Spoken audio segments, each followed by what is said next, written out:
The sun was setting on the horizon as the guests settled into chairs adorned with white flowers and satin bows. The air was filled with anticipation and emotion as everyone eagerly awaited the start of the ceremony.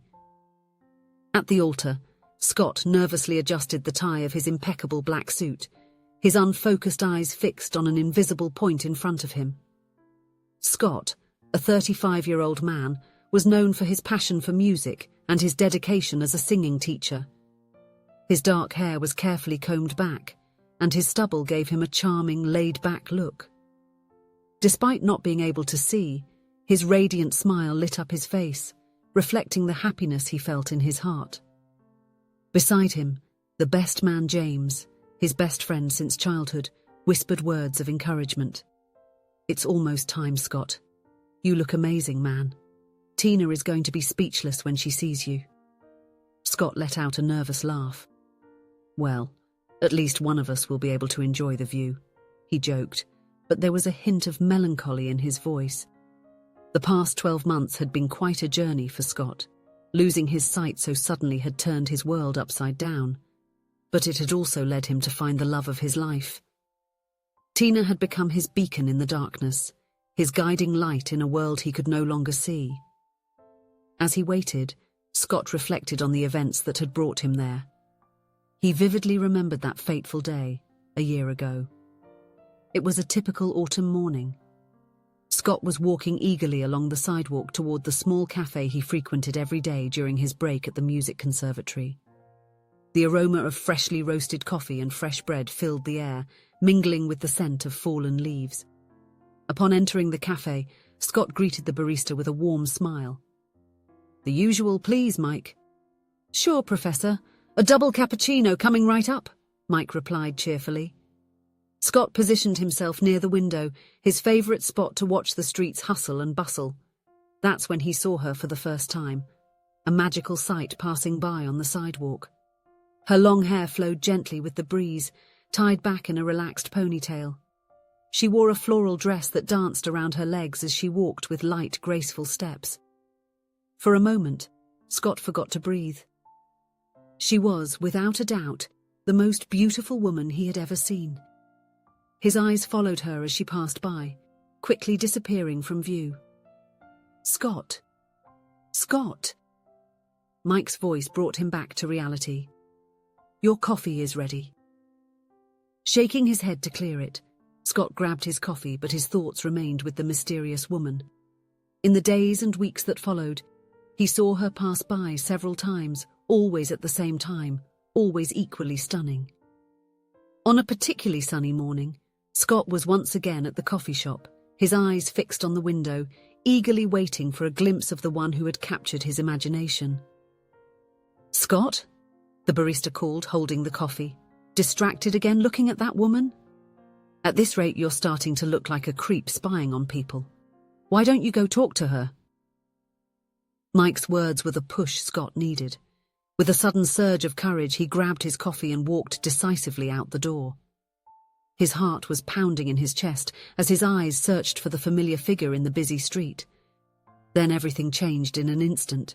A deafening screech of tires on asphalt, a shout of warning, and then darkness. Scott woke up in a hospital room, his head throbbing and body aching. The first thing he noticed was the oppressive silence, followed by the terrible realization that no matter how much he blinked or rubbed his eyes, he couldn't see anything but impenetrable darkness. Panic rose in his chest, his breathing becoming fast and shallow. "Hey, someone!" he shouted, his voice trembling with fear. "Someone, please! I can't see!" The following days were a whirlwind of exams, consultations, and diagnoses. The doctors explained that the vision loss was the result of an injury to the visual cortex of the brain, caused by the impact of the accident. There was no physical damage to the eyes or optic nerves, which left the door open for a possible recovery. "The loss of vision can be temporary or permanent," the neurologist gently explained. "It all depends on how your brain recovers from the trauma. We will start treatment to reduce brain swelling, and you will participate in rehabilitation sessions to stimulate brain activity." Scott heard the words, but they seemed distant, as if they were coming from another world, a world he could no longer see. It was in that moment of profound darkness and despair that a ray of light entered Scott's life, even though he still couldn't see it. "Scott!" A soft and melodious voice called his name. "You have a visitor." For a moment, Scott thought it might be his parents, but the voice was unfamiliar to him. "Hello?" The female voice spoke again, closer now. "My name is Tina. I saw what happened. I was walking down the street when the accident occurred. I was so worried.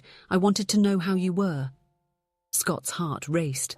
There was something in her voice, a kindness and genuine concern that touched him deeply. "Hi, Tina," he replied, trying to smile in the direction from which the voice came. "Thank you for coming. It's very kind of you." Tina approached, and Scott caught a faint scent of flowers she wore. It was comforting and somehow familiar. "How are you feeling?" she asked, her voice full of compassion. Scott hesitated for a moment before answering honestly. "Scared," he admitted. "The doctors say the vision loss might be temporary, but what if it's not?" He felt a gentle hand touch his. "Hey, don't think like that," Tina said firmly. "After witnessing that accident, I'm sure you are strong, Scott. You will get through this, whatever the outcome." At that moment, a nurse entered bringing Scott's lunch. Tina, without hesitation, offered to help him eat. With patience and gentleness, she guided Scott's hand, describing each item on the plate and helping him navigate the meal. That first visit from Tina marked the beginning of a deep and transformative friendship.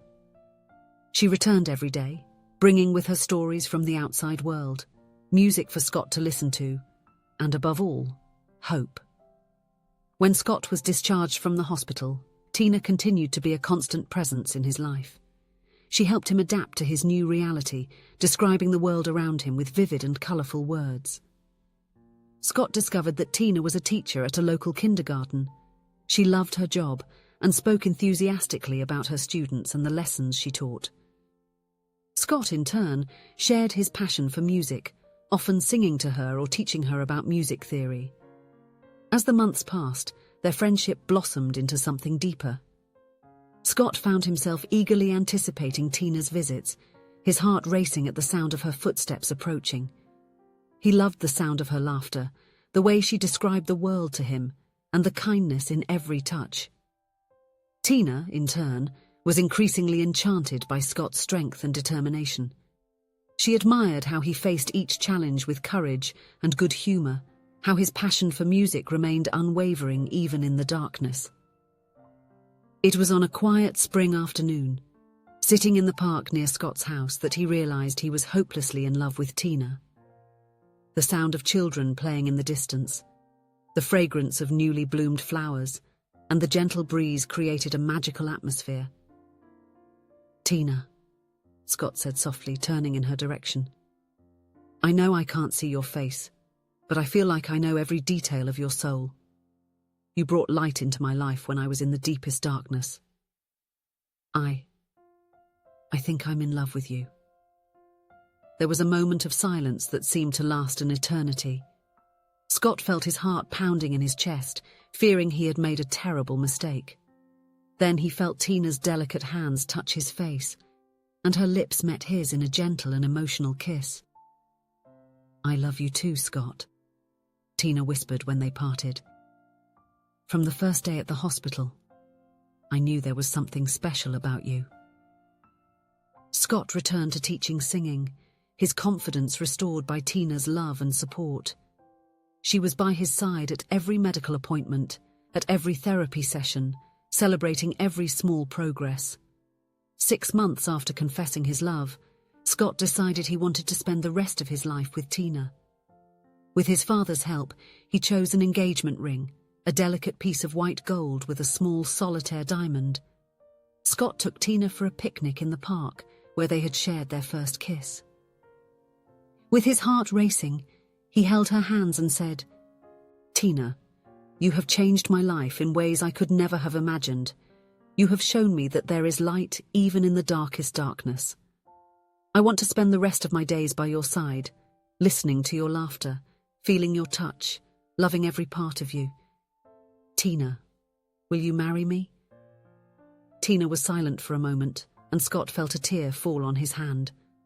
"Oh, Scott," she said, her voice choked with emotion. "Yes, yes, 1,000 times, yes." As Scott placed the ring on Tina's finger, she laughed softly. "How can you want to marry someone whose face you have never seen? What if I'm an ugly woman?" she joked, trying to ease the tension of the moment. Scott smiled, gently touching Tina's face. "You can be an ogre. I don't care," he said tenderly. "I see beyond what the eyes can see." And with that, he pulled her into a passionate kiss. The following months were full of wedding preparations. Scott and Tina wanted a simple ceremony, but surrounded by their closest friends and family.